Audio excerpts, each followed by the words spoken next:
everyone, it's Ryan Metzler here again, and today we're going to take a look at a game that is a reprinting, a retheming of a game that was released quite some time ago.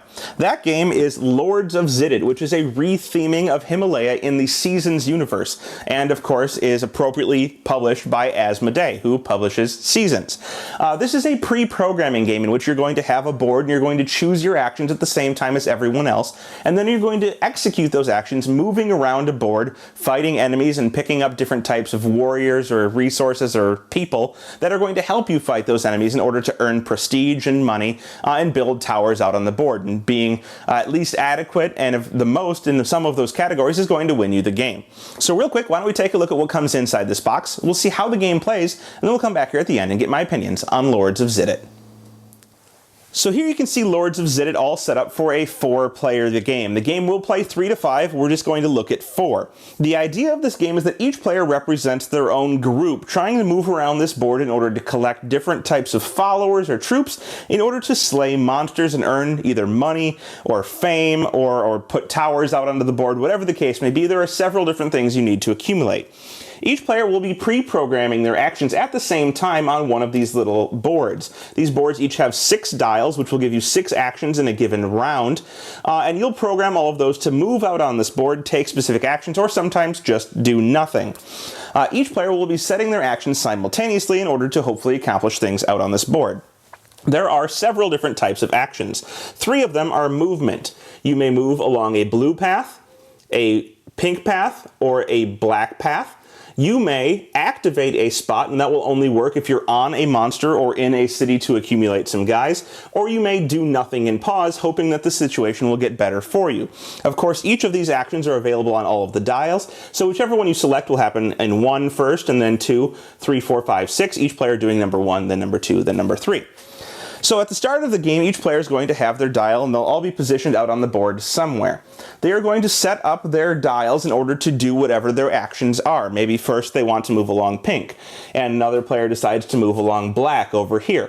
And you'll note that each location you're in only has 3 roads, a blue, a pink, and a black. So no matter which one you choose, you're going to move along the appropriately colored road, and there's only one way for you to go. So each player in the first round will set up their dials in order to do something. Then, starting with the start player, who will have the start player marker, which looks like a crown, you will activate number 1. So maybe the first player decides to activate blue, and the first player is black. So black finds their guy out on the board, and they move along the blue road because they want to end up in this city. And then the next player decides to move along blue, and the next player decides to move along they decide to pick up a guy. So they would have chosen, if this was the blue player, they would have chosen the action of activating the spot they're on. When you activate the spot you're on, you're going to get to, if you're on a city with guys, pick up a guy. Each player has a little sheet here that hides all of their stuff. And it tells you the order in which you can pick up guys. So if there's an orange guy, you must pick him up first, then green, then gray, then white, then purple. Well, there happens to be an orange guy here, so by activating this spot, he would pick up the orange guy, place him behind his sheet, and now he has an orange guy that he can use to fight some of the monsters. Let's say the last player also activated the city they were in, picking up an orange and placing it in their supply. And so now everyone has taken their first action, and you would move on to the second action in your board. So you would check and see what each person did for their second action and do them in order. The other type of action that's not picking up a guy or moving is, of course, fighting or doing nothing. But once you've landed on a spot in order to fight, what you can do is turn in the appropriate guys by, again, activating the space. So you'll want to land on that city and then use the activate in order to activate that space. When you do so, you must turn in the indicated guys that are on here. So I would need to turn in a green and a gray. If I'm able to turn those into the supply, I am going to kill this monster. The monster is on city number 19. When I do so, I'm going to get 2 of 3 possible rewards, and those are all printed on here. I can take 1 tower. And what this means is I would take a tower from my supply, and I would be able to place it out into this area along the dotted line on this tower spot. More on why this is important later, but you'll want to have a significant number of towers on the board. Once one player has a tower in an area, no one else can have towers there. But you can add more towers to that area, up to 4 in a region, in order to count for more points, or more of a victory condition towards winning the game. Instead of taking that, or in addition to taking that, I could take money. So I could take coins. This would be 5 coins. And so I would take 5 coins from the supply and I would put them into my area. Those are coins that are out here, and this is money that's also another potential victory condition in the game. Alternatively, I could take kind of a prestige, which are these harps here. These are kind of tokens that give you influence over an area. So what this is I could take 4 of these tokens and place it in an adjacent area to the city I'm in. For this city, it's just this one right here. But you'll see that if I were in city 18 and I had cleared a monster, I could choose between 2. Or if I were in city 11, I could choose between several. This central area actually has a hidden mechanic, so if I were to kill a monster right here and place my 4 influence, they'd go inside of this building, and you don't necessarily know how many are there. Controlling an area by having the most influence in it is worth a certain number of kind of prestige, and being second in an area is worth less. More on why that's important later. So you'll choose 2 of these 3 rewards from a monster, not getting the 3rd, and then you'll return this monster to the supply, and it will go out next to the cities that are out there. And if you ever run out of cities to place onto the board, the monsters that have been killed will become cities, and if you ever run out of monsters, the cities that were cleared will become monsters. Once you're done with that, you're going to place a new monster onto the board, and it tells you what city they go out on, in this case 3. So we would find 3 and put out a new monster. The same thing happens if you ever happen to clear a city. If I were to clear city 20, I would go ahead and pull 20 off the board, place it over here into the monsters area, and then I would take the next city, 14, and put it out onto the board, and 14 would become a new city available and get stocked with workers from the supply in order to have more guys to fight. So you'll see that as you clear specific areas, new areas will open up, and it's a good idea to pay attention to what might be coming out based on what you and the other players are doing. So just note that there will always be 5 monsters and 5 cities out onto the board. The city that I just cleared should still be out there and should still have guys on it. Once everyone has finished their entire board for a turn, you've activated actions 1 through 6, each player doing that, you'll move on to the next turn. And you're going to pass the start player marker, everyone will program their boards again, and then you'll start activating them 1 through 6. You will do this 4 times before you come to a semi-intermediate scoring. When you get to that intermediate scoring, each player will be able to reveal different types of workers from behind their board. So each player will first reveal oranges. They don't have to reveal any even if they have them, but they can reveal as many as they would like. And whoever reveals the most will get a gold. The same is true for green, where you'll get 2 gold, and then gray, where you'll get to place an influence out onto the board if you have the most revealed. White will give you 2 influence, and purple will give you the ability to place out 1 of your towers. You'll then proceed with another 4 rounds of setting up your dials, activating them all in turn order, and then continuing with another scoring. And the same is true for the last third of the game, where you'll do 4 more rounds and then another one of those intermediate scorings. At the end of the game, you're going to come into a situation where you have to figure out, of course, who wins. And when you do this, you are essentially going to go and you're going to look at what the priorities were set up at the beginning of the game. First is money.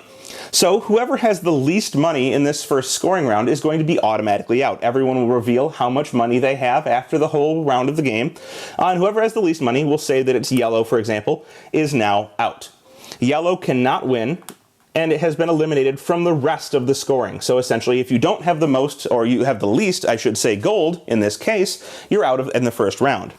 It then goes to who has the most of the influence out on the board. So you'll look and see which areas you control, add up all of the top numbers, or if you're in second place, the bottom numbers, and whoever has the least of that influence will be out.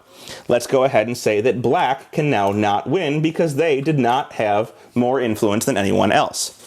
This brings us to our third condition, which is between blue and green because the other players have already been eliminated. We'll say, since blue has a tower out on the board, but would likely have many more, blue has the most towers, which means green has the fewest. Green is now eliminated and blue wins the game. So, in order to win the game, you must not have the least of the first 2 and have the most of the last situation, which in this case is towers. These, of course, can be reorganized. They get dealt out randomly at the start of the game, so depending on how they're dealt out, you're going to have a different priority in terms of winning. If, for example, monsters ever run out, there's so many monsters out on the board and no one's slaying them, you will, of course, replenish them with cities. If the cities run out, you replenish them with the monsters, but if you're unable to get more monsters, the titans can come out, and these would reveal right here. These are monsters that can be killed from anywhere on the board, and you must turn in either 3, 4, or 5 of any workers in order to kill them. And they will give you rewards appropriately, so you can move to specific areas, kill them, get the rewards, and hopefully build up your status on the board. Regardless, whoever has best managed to, of course, accumulate different types of wealth and points throughout the game, have not the least of the first 2 and the most of the last one, will be the winner of Lords of Xidit. Okay, so first things first, let me get something out of the way right away. The box for this game says 3 to 5 players. I would never ever play with 3 players again. I've done it. It has a dummy or a robot player in there that each time you do something you have to advance his score in order to kind of make him a competitor in the game, but it just if your game doesn't play with 3 players without a dummy player, don't call it a 3-player game. It's a 4-player game. It's a pet peeve of mine. Getting past that, now that we're done with that, we'll call this a 4 to 5 player game. As a 4 to 5 player game, I think it's quite good, actually. First, it's beautiful. I can never argue with the art of Asmodee. The stuff they put on their games is wonderful. It makes me want to play it just by looking at it. 2, I'm not usually a fan of kind of the robotic pre-planning movement type games, but the way that this one does it, the simplicity of the actions, it's either move, move, move, activate a spot, or pass. That's it. There's no other choices aside from that, and you're making those choices 6 times over. The simplicity of it combined with, trying to figure out what everyone else is going to do, making sure that you're at a spot before someone else swoops in and takes either the guy you want from a city or kills the monster you want to kill is very important. I like the simplicity of the end game conditions. Either, don't be last in the first 2 and win the last one, that's it. That's the only options there are, and so right from the start of the game, you know what you're going for. So all in all, I think the simplicity combined with the beauty of the game and kind of the 3 different scoring mechanisms that you know right from the beginning keep this game interesting enough for me that I enjoy playing it. Is it one with the depth that it offers that's going to make it in my collection for a long period of time? I'm not entirely sure on that. We've played it several times now. I still enjoy it, but I'm not sure it's got enough strategic depth for me to play it over and over and over again. That's just my choice of games. I like something that's a little bit heavier with a little bit more options, and so the simplicity that I like may end up playing against it in the long run for my collection. But there are several types of gamers out there who I think are going to get repeated plays from this, really enjoy the fact that the board kind of changes itself each time, and will get a lot of extended play out of Lords of Xidit. So if that sounds good to you, definitely check it out. Lords of Xidit from Asmodee Games. Thanks so much for watching the Dice Tower videos. Find more great videos and reviews, as well as our top-rated audio podcast at Dicetower.com. You can also find other great shows at Dicetowernetwork.com. I'm Eric Summerer, and you've been watching The Dice Tower. The Dice Tower is sponsored by Cool Stuff Inc., where you can find great games for great prices. Cool stuff in stock.